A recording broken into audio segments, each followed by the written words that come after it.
Мы вообще, если честно, должны поменять наркополитику.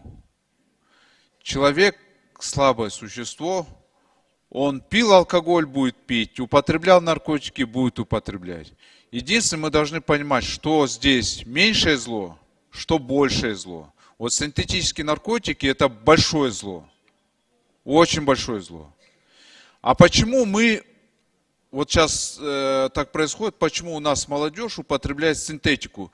19-летние девушки он в клубах употребляет, это очень печально. Девушки, парни молодые, ребята употребляют. Я сейчас вам одну вещь скажу, вы сейчас все будете в шоке, почему так происходит. Мы в нелегальное поле всех загоняем, нельзя, наказываем, сажаем, штрафуем. А может быть лучше нам хотя бы один из видов наркотиков разрешить для совершеннолетних людей? Легкие наркотики. Ну, тут ничего смешного на самом деле нет. Мы должны понять, что человек всегда будет запретно искать. Везде, всюду он будет искать. И найдет он. Вот сейчас здесь сказали, что в России синтетика везде распространена. Там еще как распространена. У нас вся молодежь на синтетике сидит. Вот эти природные наркотики, они подорожали в разы. Плюс везде их выкашивают и так далее. И что получилось? Легко достать, дешево достать синтетику получилось. И это неправильно.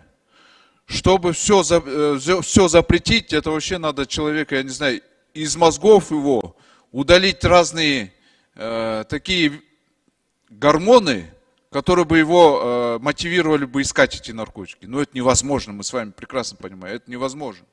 Поэтому я считаю, что мы наркополитику уже должны пересматривать, что делают многие развитые страны.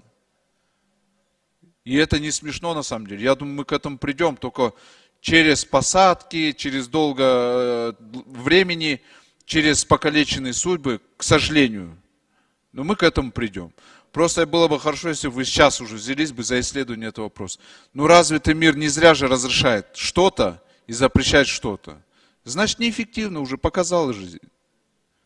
А с синтетикой я полностью согласен, бороться надо. Мне жалко вот молодых пацанов, девушек жалко. Многие сидят, зависимые сидят. Поэтому я считаю, что надо все-таки открыть, что-то разрешить нужно, а не все повсеместно запрещать.